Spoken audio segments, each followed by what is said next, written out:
Let's dive deep into the mysterious origins of the gladiators, those iconic warriors who would one day thrill the crowds of Rome. To truly understand their story, we have to travel back in time and explore where these fighters first emerged. Before the Colosseum echoed with cheers, the concept began with the Etruscans, Italy's mysterious early inhabitants. At their funerals, the Etruscans staged deadly battles, believing that the blood of warriors honored the spirits of the dead and ensured safe passage to the afterlife. These were grim, sacred rituals, solemn ceremonies, not meant for entertainment or applause. But the Romans, always eager to borrow and amplify, saw these rituals and thought, "We can make this bigger, more spectacular." They adopted the tradition, but at first it was limited to small, private gatherings for Rome's wealthiest families. The very first Roman gladiator fight took place in 264 BC, just 3 pairs of fighters, no roaring crowds, only a family paying tribute to their deceased. These early games, called munera, were exclusive events, status symbols for the elite to display their power and piety. Instead of hosting a lavish banquet, you'd sponsor a fight, demonstrating both your wealth and your respect for ancient tradition. These early battles were raw, unpolished, and deeply personal, with every clash echoing the solemnity of their origins. But Rome saw potential. Why keep this tradition private when it could become a grand public spectacle for all to witness? The transformation from sacred funeral rite to mass entertainment was a turning point in Roman culture. The Etruscans laid the foundation, but Rome was about to elevate it into the greatest show the world had ever seen. Soon, what began as a somber funeral rite would become the beating heart of Roman public life and culture. The stage was set, and the legend of the gladiator was ready to rise, forever changing the face of ancient Rome. So how did private funeral fights become Rome's main event? Politics. Ambitious politicians realized that sponsoring games won public favor. Free entertainment meant votes. Julius Caesar took it to the next level, hosting massive games with hundreds of gladiators. The bigger the spectacle, the more popular the sponsor. Soon, games weren't just for funerals. They celebrated victories, dedications, even birthdays. Emperors built colossal arenas like the Colosseum to host these spectacles.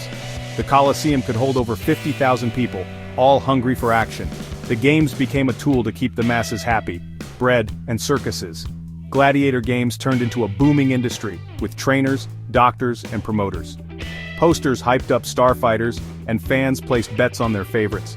The games became woven into Roman life. Pride, power, and the ultimate entertainment. Rome had created the ancient world's version of the Super Bowl. Who were the gladiators? What kind of people stepped into the sand knowing they might never walk out again? Mostly they were slaves, captives from Rome's endless wars, dragged from distant lands and forced to fight for someone else's glory and entertainment. Some were criminals, condemned to die in the arena as a brutal warning to others.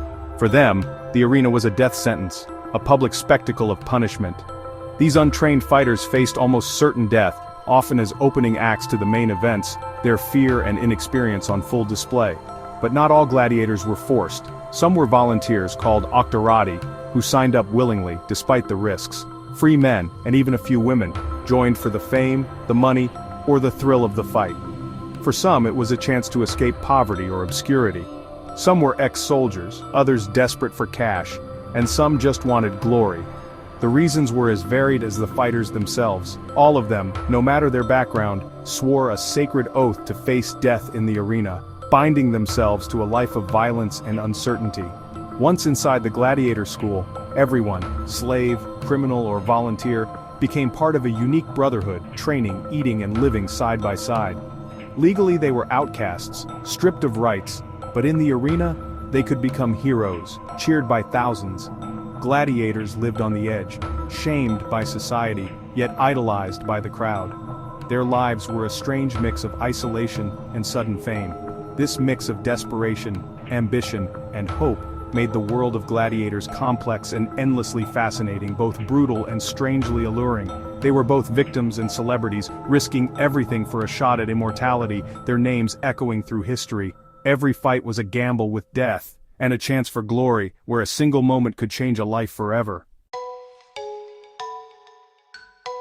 Life in a gladiator school was brutal. The lanista, part coach and part warden, ran the show. His fighters were valuable investments.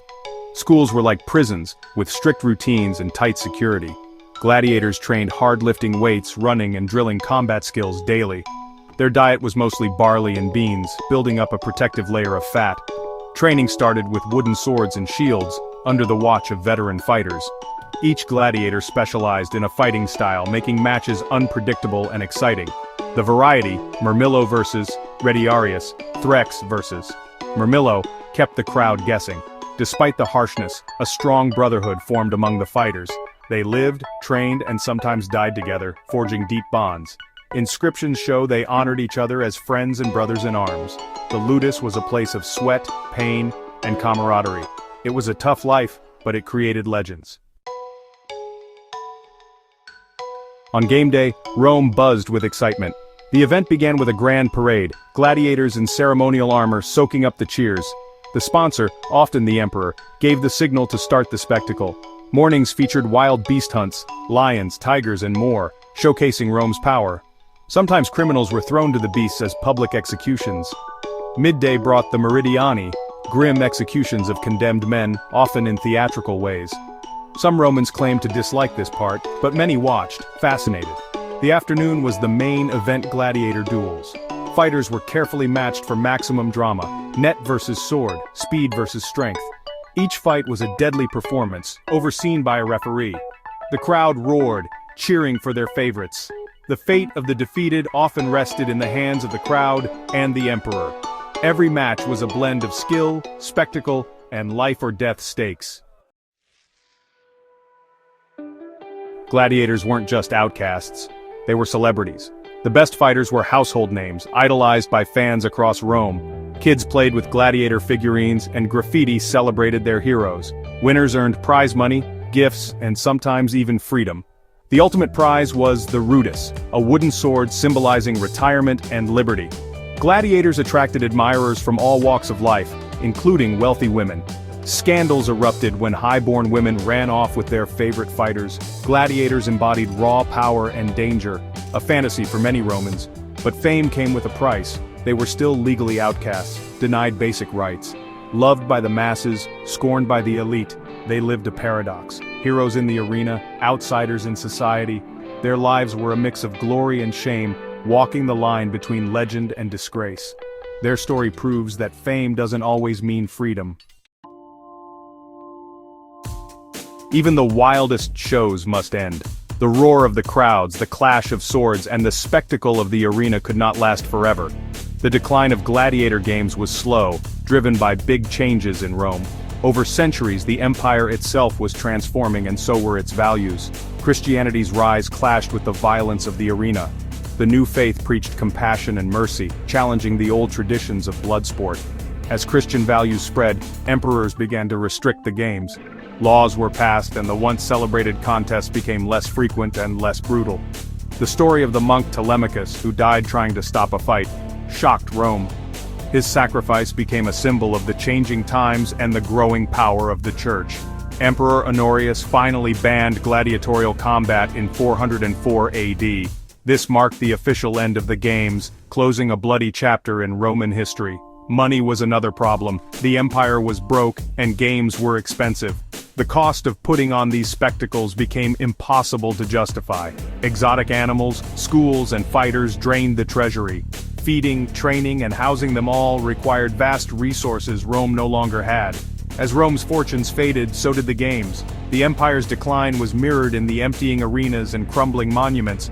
But the legacy lives on. The Colosseum still stands, and the gladiator myth endures. Their stories echo through history, inspiring awe and curiosity. The lone warrior fighting for glory still fascinates us in movies and games. We are drawn to their courage, their struggle, and their larger-than-life battles. Gladiators were both slaves and superstars, victims and heroes. Their lives were filled with danger, but also with fame and admiration. Their epic saga reminds us of a time when entertainment was truly a matter of life and death, and the echoes of their battles still captivate our imagination today.